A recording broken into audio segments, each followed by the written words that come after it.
Assalamualaikum warahmatullahi wabarakatuh. Perkenalkan, nama saya Suci Rahmi dengan NIM 210600187 dari Prodi Ekonomi Pembangunan. Saya membuat video ini untuk melengkapi tugas mata kuliah statistika dengan statistika lanjutan dengan dosen pengampu yaitu Bapak Del Alfa Stiranto SEME. Baiklah, pada pertemuan kali ini saya akan membahas tentang bab 12 yaitu teori pendugaan statistika. Apa saja sih yang dibahas dalam bab ini? Akan saya jelaskan. Pertama-tama yaitu pendugaan titik parameter populasi. Pendugaan adalah seluruh proses dengan menggunakan statistika sampai untuk menduga parameter yang tidak diketahui. Suatu pendugaan titik atau point estimator adalah pendugaan yang terdiri atas satu nilai saja, digunakan untuk menduga parameter. Sebagai contoh, persentase yang menyatakan bahwa 62% masyarakat tidak tertarik untuk membeli mobil murah, atau sama dengan 0,62 sebagai pendugaan dari P. Nilai tukar rupiah pada triwulan 1 sampai 2014 rata-rata berada pada level 11.778 per US dollar. X bar sebagai pendugaan dari mu.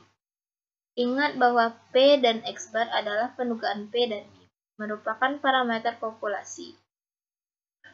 Pendugaan titik adalah suatu nilai atau suatu titik yang digunakan untuk menduga suatu parameter populasi. Pendugaan tunggal baik nilai tengah maupun standar deviasi atau disingkat dengan SD merupakan fungsi dari nilai observasi atau data yang berasal dari sampel dengan n elemen unsur atau anggota. Selanjutnya, pendugaan tunggal sebagai fungsi unsur populasi. Rumusnya adalah ini, yaitu X atau SD sama dengan F buka kurung X1, X2 dan sampai X seterusnya, di mana rumusnya adalah ini diterjemahkan menjadi ini. Sedangkan rumus untuk standar deviasi adalah ini dan dijabarkan menjadi ini. Kedua rumus nilai tengah dan standar deviasi akan menghasilkan dugaan yang berbeda-beda dari sampel yang satu ke sampel yang lain. Seperti diketahui, dari populasi yang berukuran N besar akan diperoleh sebanyak N kecil sampel. Maka dugaan merupakan variabel random dan mempunyai distribusi sendiri. Oleh sebab itu, sebaik-baiknya dugaan adalah dugaan yang mendekati nilai parameter yang akan diduganya. Selanjutnya, kita dapat melihat penjelasan tersebut dari kurva di bawah ini. Ada 3 buah kurva, yaitu ini X1, X2, dan X3, di mana nilai tengahnya berada di Fx X bar 2 adalah di sini. Selanjutnya, sifat-sifat pendugaan. Sifat-sifat pendugaan terbagi atas beberapa macam. Yang pertama yaitu pendugaan tidak bias. Pendugaan tidak bias adalah pendugaan titik dikatakan tidak bias atau unbiased estimator. Jika di dalam sampel random yang berasal dari populasi rata-rata atau nilai harapan expected values dari statistika sampel sama dengan parameter populasi dari mu, atau dapat dilambangkan dengan X buka kurung X bar sama dengan mu. Di mana kita dapat melihat perbedaan dari gambar grafik dari kedua kurva ini. Yang pertama, yang bagian A yaitu gambar pendugaan bersifat tidak bias, dan yang B adalah gambar pendugaan bersifat bias. Dapat kita lihat perbedaan garis tengahnya, yaitu yang tidak bias terbaginya di tengahnya, sedangkan yang bias ada 2 titik tengah. Titik potongnya itu di sini dan juga di sini. Selanjutnya, sifatnya kedua yaitu pendugaan efisien. Pendugaan efisien adalah pendugaan yang efisien atau efisien estimator adalah pendugaan yang tidak bias dan mempunyai variabel terkecil atau X kuadrat dapat pendugaan lain. Seperti pada gambar di sini, terdapat dua kurva di mana yang kurva dengan garis merah lebih besar atau lebih tinggi dibandingkan kurva yang bergaris biru. Selanjutnya, pendugaan yang konsisten atau konsisten estimator adalah nilai duga atau rata-rata yang semakin mendekati nilai yang sebenarnya atau mu dengan semakin bertambahnya jumlah sampel dilamakan dengan n. Dapat kita lihat di dalam kurva ini terbagi atas 3 garis kurva. Ada yang warna orange, ungu, dan biru. Selanjutnya, definisi pendugaan interal. Pendugaan interal adalah suatu interal menyatakan sedang di mana suatu parameter populasi berada. Pendugaan interval menunjukkan pada interval berapa suatu parameter populasi akan berada. Hal ini didasarkan atas pertimbangan bahwa suatu nilai dugaan tidak mungkin dapat dipercaya 100%. Karena nilai tersebut didasarkan pada sampel yang merupakan bagian dari populasi, suatu interval keyakinan atau confidence interval yang dibatasi oleh dua nilai yang disebut batas bawah dan batas atas lebih memungkinkan bahwa suatu parameter akan berada pada kisaran interval tersebut. Selanjutnya, rumus interval pendugaan, yaitu dapat kita lihat pada ini yang keterangan dari S. S adalah statistika yang merupakan pendugaan parameter populasi dari P, yang P besar yaitu parameter populasi yang tidak diketahui. Yang SX yaitu standar deviasi distribusi sampel statistik. Yang Z suatu nilai yang ditentukan oleh probabilitas yang dibutuhkan dengan pendugaan interval nilai Z diperoleh dari tabel luas di bawah kurva normal. Yang C, probabilitas atau tingkat keyakinan yang dalam praktik suatu sudah ditentukan dahulu. S dikurang ZS per X kecil, nilai batas bawah atau keyakinan. S tambah ZSX adalah nilai batas atas keyakinan. Itulah keterangan dari masing-masing dari rumus ini. Selanjutnya, contoh menentukan jumlah sampel setiap stratum dapat kita lihat di dalam kurva ini. Yaitu pada gambar terlihat suatu interval keyakinan yaitu 95% terhubung dengan nilai Z antara min 1,96 sampai 1,96. Ini dapat diartikan jumlah bahwa 95% dari rata-rata hitung sampel akan terletak di antara plus minus 1,96 kali standar deviasinya. Sedangkan untuk keyakinan 99%, maka rata-rata hitung juga akan terletak di dalam plus minus 2,58 kali standar deviasinya. Interval keyakinan juga dapat ditulis untuk C sama dengan 0,95 adalah mu plus minus 1,96 atau pangkat X. Dan untuk C sama dengan 0,99 atau mu plus minus 2,85 SX. Selanjutnya, contoh menentukan jumlah sampel setiap stratum. Dapat kita lihat pada kurva di atas ini. Luas kurva adalah 1 dan simetris yaitu sisi kanan dan kiri luasnya sama-sama yaitu 0,5. Nilai C sama dengan 0,95. Apabila dibagi menjadi 2 bagian simetris maka menjadi 0,4750 yang diperoleh dari 0,95 dibagi 2. Apabila digunakan tabel luas di bawah kurva normal untuk probabilitas 0,4750 maka akan diperoleh nilai Z sebesar 1,96. Begitu juga untuk C sama dengan 0,99, maka probabilitasnya adalah 0,99 dibagi 2 sama dengan 0,4950. Nilai probabilitas ini terhubung dengan nilai Z sama dengan 2,58.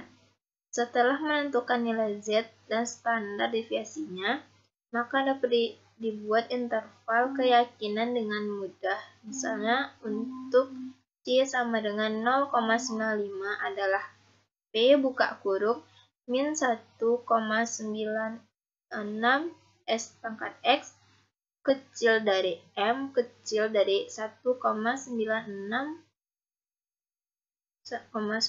SX sama dengan 0,95.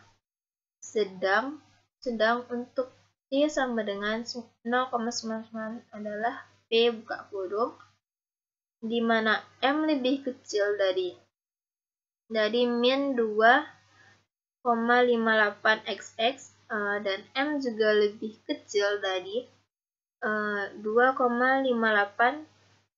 SX sama dengan 0,99. Selanjutnya, contoh menentukan jumlah sampel setiap stratum. Dapat kita lihat pada kurva di atas ini. Pada gambar di atas terlihat bahwa interval 1 dengan nilai rata-rata X bar, interval 95 dengan rata-rata X bar 95 mengandung nilai parameternya, yaitu adalah hanya X bar 96 sampai dengan X bar 100 atau 5% interval saja yang tidak dari statistik mengandung M. Jadi interval keyakinan C sama dengan 95 dapat diartikan bahwa sebanyak 95% interval dari statistik X mengandung nilai parameter asli, yaitu M sama M dan hanya 5% interval saja yang tidak mengandung parameternya. Selanjutnya, kesalahan standar dari rata-rata hitung sampel. Kesalahan standar dari rata-rata hitung sampel adalah standar deviasi distribusi sampel dari rata-rata hitung sampel. Kesalahan standar dari rata-rata hitung dihitung dengan rumus sebagai berikut. Untuk populasi yang tidak terbatas, yaitu N per N besar kecil dari 0,05 sama dengan SX sama dengan S per akar dari N kecil. Untuk populasi yang terbatas adalah N kecil per N besar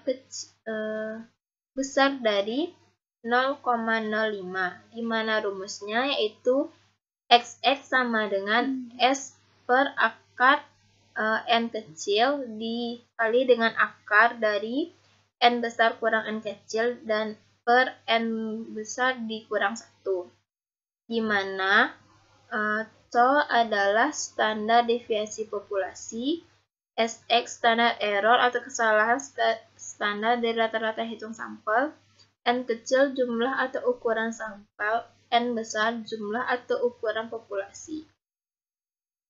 Selanjutnya, contoh interval keyakinan rata-rata hitung. Interval keyakinan untuk rata-rata hitung dirumuskan dengan ini. Untuk populasi yang terbatas, faktor koreksi menjadi akar N besar kurang N kecil dibagi dengan N besar kurang N kecil. Nilai merupakan rata-rata dari sampel, sedangkan nilai Z untuk beberapa nilai C dapat disajikan sebagai berikut. Dapat kita lihat pada tabel di bawah ini. Ini adalah tingkat keyakinan, nilai C dibagi dengan 2, dan ini nilai terdekatnya, ini nilai Z-nya. Selanjutnya, contoh interval keyakinan rata-rata hitung. Berdasarkan pada nilai Z dan diasumsikan bahwa N lebih besar dari 30, maka dapat disusun interval beberapa keyakinan sebagai berikut. 1. Interval keyakinan 99% X bar plus minus yaitu 2,58 S dibagi dengan akar dari N kecil. Yang kedua, interval keyakinan 98% sama dengan X bar plus minus 2,33 S dibagi dengan akar N kecil. Yang ketiga, interval keyakinan 95 X bar plus minus 1,96 S dibagi dengan akar N kecil. Yang keempat, interval keyakinan 90% yaitu X bar plus minus sama dengan 1,665 S dibagi dengan akar N. Yang kelima, interval keyakinan 85% sama dengan X bar plus minus 1,44 S dibagi dengan akar dari N kecil. Yang keenam, interval keyakinan 95% yaitu X bar plus minus 1,28 S dibagi dengan akar dari N kecil. Selanjutnya, contoh interval keyakinan rata-rata hitung. Interval keyakinan tersebut dapat juga digambar sebagai berikut. Dapat kita lihat pada kurva di bawah ini. Nilai parameter yang sebenarnya diharapkan adalah terdapat pada interval 1 sampai dengan alfa. Dengan batas bawah min Z alfa dibagi dengan 2 dan batas atas adalah 2 alfa Z alfa dibagi dengan 2. Selanjutnya, skema proses interval keyakinan dapat kita lihat pada skema ini. Dimulai dari mengidentifikasi masalah-masalahnya, lalu kita menentukan sampel N kecil dan nilai rata-ratanya. Selanjutnya, kita menentukan keyakinan C atau del alfa buka kurung 1 kurang C dan nilai Z-nya. Atau kita bisa ke atas dulu menentukan populasi tidak terbatas yaitu dengan plus minus Z A kecil dibagi dengan 2 per S dibagi dengan akar N kecil, atau kita bisa ke bawah juga terlebih dahulu. Populasi terbatas yaitu plus minus ZA dibagi dengan 2 per S bagi akar dari N besar kurang N kecil dibagi dengan N besar kurang 1. Selanjutnya, distribusi normal dan standar deviasi populasi diketahui. Probabilitas kita dapat menggunakan rumus ini. Atau probabilitas juga rumusnya terbagi atas 2 macam. Keterangan dari rumus ini adalah di mana X bar adalah rata-rata dari sampel. Z dibagi 2, nilai Z dari tingkat kepercayaan alfa. Mu adalah rata-rata populasi yang diduga. So, pangkat X kecil atau standar error atau kesalahan standar dari rata-rata hitung sampel. C adalah tingkat keyakinan, dan alfa adalah 1 dikurang dengan C. Selanjutnya, distribusi normal dan standar deviasi populasi tidak diketahui. Standar error untuk populasi tidak terbatas kita dapat menggunakan rumus ini, yaitu Sx sama dengan S dibagi dengan akar N kecil. Dan standar error untuk populasi yang terbatas dan N kecil dibagi dengan N besar lebih besar dari 0,05. Dengan rumus Sx sama dengan S dibagi dengan akar N kecil dikali dengan akar N besar dikurang N kecil dibagi dengan N besar dikurang 1. Dapat kita lihat gambarannya dari kurva berikut ini. Selanjutnya, distribusi sampling mendekati normal, standar deviasi populasi tidak diketahui. Kita dapat menggunakan rumus ini. Keterangannya yaitu X adalah rata-rata dari sampel. T per alfa dibagi 2 adalah nilai T dari tingkat kepercayaan alfa. Mu adalah rata-rata populasi yang diduga. S kecil atau standar error atau kesalahan standar dari rata-rata hitung sampel. C adalah tingkat keyakinan. Alfa adalah 1 dikurang dengan C. Selanjutnya, standar deviasi proporsi sampel. Untuk populasi yang tidak terbatas, kita dapat menggunakan rumus ini, yaitu SP sama dengan akar dari P buka kurung 1 dikurang P dibagi dengan N kecil dikurang 1 dikali dengan akar dari N besar dikurang N kecil per N besar dikurang dengan 1.